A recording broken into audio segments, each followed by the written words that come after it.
দুর্গাপূজায় মদ খেয়ে মাতাল হওয়ার মতো ছেলে পেলে এদিক দিয়ে পাওয়া যায়, অথচ হরি নামে লোক পাওয়া যাচ্ছে না কেন? আর এই যে নুমানি, ও আজকে দেখলাম সনাতন ধর্মের নামে গোমাংস খাওয়ার জন্য বলছে। কেন? সনাতন ধর্মের নিন্দা না করলে তোর ভাত জোটে না? তুমি তোমার মতো, তোমার ইসলাম ভালো লেগেছে, তুমি গ্রহণ করেছো, তোমাকে তো আমরা ফিরাতে যাই নাই। তোমার বাবাকে অস্বীকার করেছো, যে বাবাকে অস্বীকার করেছে জারজ। তা জারজের কি ধর্ম থাকে? যেগুলো ধর্মান্তরিত সব কটা বাটপার।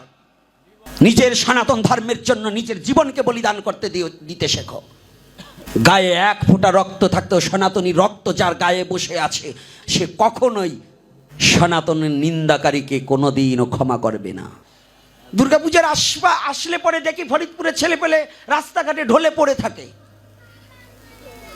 এগুলোতে লোক পাওয়া যায়, অথচ হরি নামে লোক পাওয়া যাচ্ছে না কেন? কি সনাতনী তুমি হয়েছ? কি সনাতনী হয়েছ? নিজের সনাতন ধর্মের জন্য নিজের জীবনকে বলিদান করতে দিতে শেখো।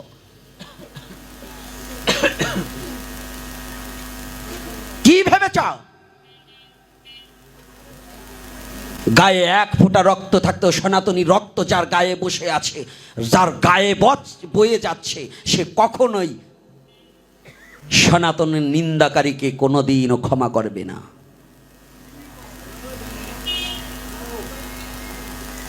এই মোবাইলে যেন ওই নামটা কি একটু বলতো, একটা নও মুসলিম বাংলাদেশের মধ্যে বড় বড় আলেম, তারা কোনোদিন সনাতন ধর্মের নিন্দা করে না।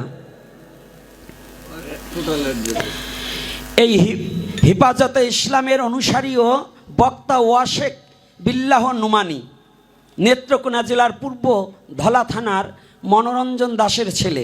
মিথ্যা কথা, ওর শরীরে কোনো হিন্দুর রক্ত নেই, সনাতনী রক্ত নাই, ও হচ্ছে জারজ। কারণ ও আজকে দেখলাম সনাতন ধর্মের নামে গোমাংস খাওয়ার জন্য বলছে। বাংলাদেশের কোনো ভালো ভালো আলেম যারা, আমার আর একটা আলোচনার মধ্যে আমি বলে দিয়েছি, এই বাংলাদেশের মধ্যে বড় সবচেয়ে আল্লাহওয়ালা ব্যক্তি, আল্লাহর একজন অলির খাতায় নাম লিখিয়েছেন, এটা তিনি লেখার নাই, তেনার কর্মক্ষেত্রে হয়ে গেছে ইসলাম ধর্মের মধ্যে আল্লাহর একজন অলি, এই ফরিদপুরের কৃতি সন্তান, নগরকান্দা থানা অধীন আব্দুল গফফার সাহেব। আমার এই কথাগুলো হিন্দু মুসলমান সবাই শুনতেছেন। ইসলাম ধর্মের মধ্যে সে একজন মহাপুরুষ, তার মুখে কোনোদিন কোনো ধর্মের নিন্দা হয়নি। আর যারা ধর্ম প্রচারে গিয়ে অন্য ধর্মের নিন্দা করে, বুঝবে ওর জন্মের ঠিক নাই। ও হিন্দু না, মুসলমানও না, খ্রিস্টানও না, বৌদ্ধও না, ও যে কোন জাতি ও নিজেও জানে না। আর এই যে নুমানি, যে কথাটা বলা হয়েছে, বাবা এটা একটু খুলে দাও, 1 2 3 4 5 6, হ্যাঁ যাক হইল। এই যে মনোরঞ্জন দাসের কথা বলে ও যে এইটা মুসলমানদের ঠকিয়ে খাচ্ছে, অর্থাৎ নও মুসলিম বললে পরে আর ঝাড়ি ঝুড়িতে লাফাই উঠে আলোচনা করলে পরে মুসলমানদের পকেটের টাকা ঝাড়িয়ে নেওয়ার জন্য হিন্দুর নিন্দা করতেছে। ইসলামের হাদিসে করেছে বর্ণনা, গীবতকারীর দোজকে ঠিকানা, অন্য কারো গীবত গাওয়ার মৃত্যু ভাইয়ের গোস্ত খাওয়া সমান। তো ও যদি ইসলাম ধর্ম গ্রহণ করে থাকে, ও সনাতন ধর্মের নিন্দা করে কোন সাহসে?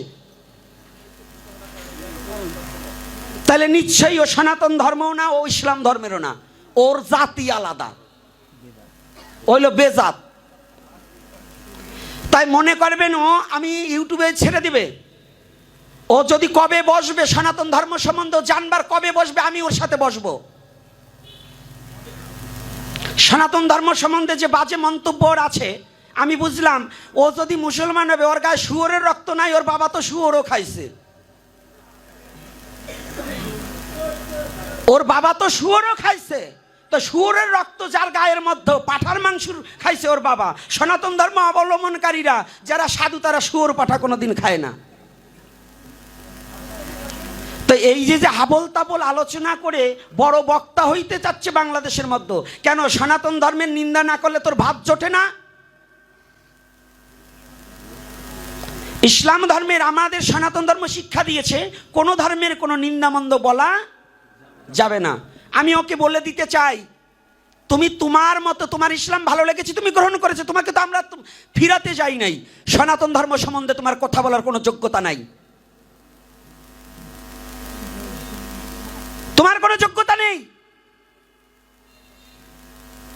তুমি তো ভালো কোনটা মন্দ কোনটা তুমি তো নিজেই জানো। আর তুমি তো বেঈমান, জাতীয় বেঈমানের খাতায় নাম লিখিয়েছো। অর্থাৎ তুমি সৃষ্টিকর্তার সাথে বেঈমানি করেছো, তুমি তোমার পিতামাতার রক্তের সাথে বেঈমানি করেছো, তোমার বাবাকে অস্বীকার করেছো। যে বাবাকে অস্বীকার করে সে জারজ, বর্ণশঙ্কর। তো জারজের কি ধর্ম থাকে?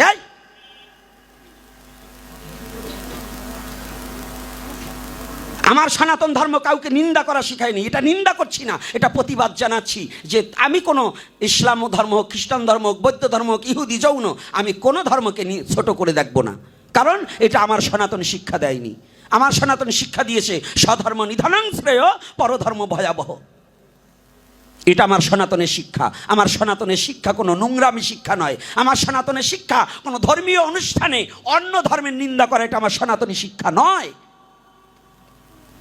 বাংলাদেশে আমি বড় ভালো ভালো কিছু মাওলানাদের সাথে কথা বলেছি, তারা বলছেন না আমাদের ইসলাম ধর্মে কখনো গীবত গাওয়া, অন্য ধর্মের নিন্দা করা, নবী এইটা কোনো এটা করেনি, অনুমতি দেয়নি। তা যারা এটাকে শুনছে, যারা ওই যে স্টেজের সামনে, ওখানে কি অন্য কোনো প্রকৃত মুসলমান নাই? মুখে ধাস করে দুটো থাবর মারে না, যা বেটা তোর এত টাকা খরচ করে আনছি আল্লাহ এবং রাসূলের কথা শোনার জন্য, হাদিস এবং কোরআনের কথা শোনার জন্য, তোর ওই হিন্দু ধর্মের নিন্দা করার জন্য তোরে আনছি নাকি? এজন্য চরণ ধরে করি মানা। এই বাংলাদেশে আমাদের জননেত্রী শেখ হাসিনা এই পক্ষ থেকে আইন, ডিজিটাল আইনে বেরিয়েছে, কোনো ধর্মে যদি কেউ নিন্দা করে সাথে সাথে থানার পাশে অবজেকশন দিলে তাকে অ্যারেস্ট করা হবে। এবং আপনারা সাথে সাথে যদি এরকম কোনো বক্তা ফরিদপুর যেখানেই বাংলাদেশে আসবে, পাশের থানায় আপনারা ইনফরমেশন দিয়ে ওই সূরাকে আস্তে গারদে পুড়িয়ে দিতে হবে। ও নুমানি নাম দিয়েছে, পবিত্র নামটারে শয়তানের ব্যবহার করছে। নুমানি নামটা পবিত্র নাম, কিন্তু ওই শয়তানে ব্যবহার করে আরো অপবিত্র করছে। কারণ ও শয়তান।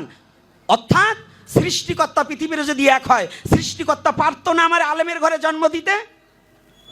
তিনি যখন আমাকে সনাতন ধর্মে পাঠিয়েছে, তার মনোনীত ধর্মেই আমাকে পাঠিয়েছে। তিনি সনাতনকে ভালোবেসেছে বিধায় আমাকে সনাতন ধর্মে পাঠিয়েছে। এই সনাতনকে পরিত্যাগ করা মানে সৃষ্টিকর্তাকে অস্বীকার করা, সৃষ্টিকর্তার উপরে বাটপারি করা। তো বাটপারের কোনো ধর্ম থাকতে পারে না। যেগুলো ধর্মান্তরিত সব কটা বাটপার। আর এই বাটপারদের কথা মতো আমাদের চলতে হবে নাকি? বাটপারের কথা মতো চলতে হবে নাকি? ও কি ঝাড়ি ঝুড়ি দিয়ে ইউটিউব কাঁপিয়ে দিচ্ছে। তো এজন্য আমার কথা হচ্ছে, সনাতন ধর্ম সম্বন্ধে কাউকে আমাদের প্রতি কারো নাক গলাতে হবে না। তোমার ভালো লাগে তুমি চলে যাও, আমরা তোমাকে ঠেকাতে যাব না। কিন্তু আমার ধর্ম সম্বন্ধে তোমার বাজে মন্তব্য করার অধিকার তোমার নেই। তাই নুমানি সাহেবরা আমি বলতে চাই, পারলে কিছু হাদিস কোরআন দেখে আলোচনা কইরেন, একটু ভালো করে ধর্ম শিখেন, শয়তানি বজ্জাতি বাদ দিয়ে ধর্মের পথে মানুষকে, আপনি ভালো আছেন আপনার পাবে থাকেন, শয়তানি বাদ দেন, না হলে আপনি শয়তান নাম্বার 1। আর কিছু বলবো না, আর ওদিকে যাবও না। তাহলে আমাদের জানতে হবে, হরি নামের জন্য মৃত্যুকে বরণ করে নেব, তবু হরি নামকে ছাড়বো। মনে থাকবে তো? আর এই যে যুবক সমাজ যারা কোনো ইউটিউবে, কোনো ফেসবুকে কোনো ধর্ম সম্বন্ধে, বাইরের অন্য ধর্ম সম্বন্ধে কোনো বাজে মন্তব্য করিবেন না। সনাতন কোনো এইটাকে স্বীকৃতি দেয়নি।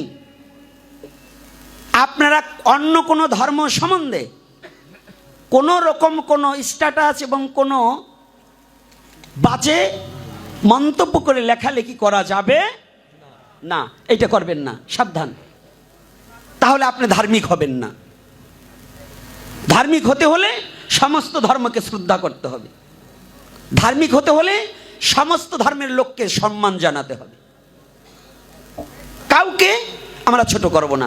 সৃষ্টিকর্তা যাকে যেখানে পাঠিয়েছে সেখানে সে ভালো থাকুক, নিরাপদে থাকুক, সুস্থ থাকুক।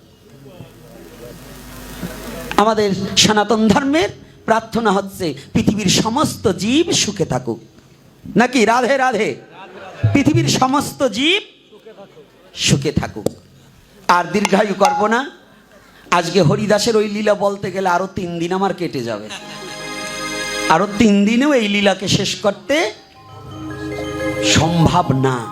তথাপিও আজকে যারা যুব সমাজ এসেছে এবং মাতৃমণ্ডলী যারা দূর দূরান্ত থেকে ছুটে এসেছেন, আপনাদের শ্রীচরণে হাত রেখে বলছি, আপনার সন্তানকে যারা সনাতন ধর্মে জন্মগ্রহণ করেছেন, সনাতনী আচার নিষ্ঠাকে শিক্ষা দিন, সনাতনী কার্যকলাপকে শিক্ষা দিন, সনাতনী নিয়ম নীতিকে আপনার সন্তানকে শিক্ষা দিয়ে সনাতন ধর্মের আদর্শটাকে আদর্শবান সন্তান জন্ম দেওয়ার চিন্তা ধারণা করুন,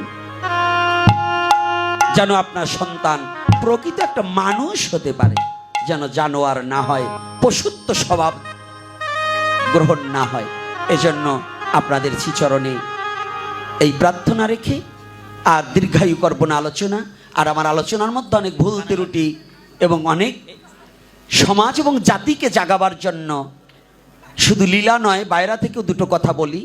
এজন্য যদি কোনো ভক্ত ব্যথা পেয়ে থাকেন, নিজ সন্তান রূপে ক্ষমা সুন্দর দৃষ্টিতে দেখবেন। কারণ এটা বলতে হয় কেন, শুধু একটু ফুলকপি দিয়ে তরকারি হয় না, তার সাথে হলুদও দিতে হয়, লবণও দিতে হয়, তেলও দিতে হয়, তবে তো তরকারি হয়। তাই শুধু শাস্ত্র কথা বললে হবে না।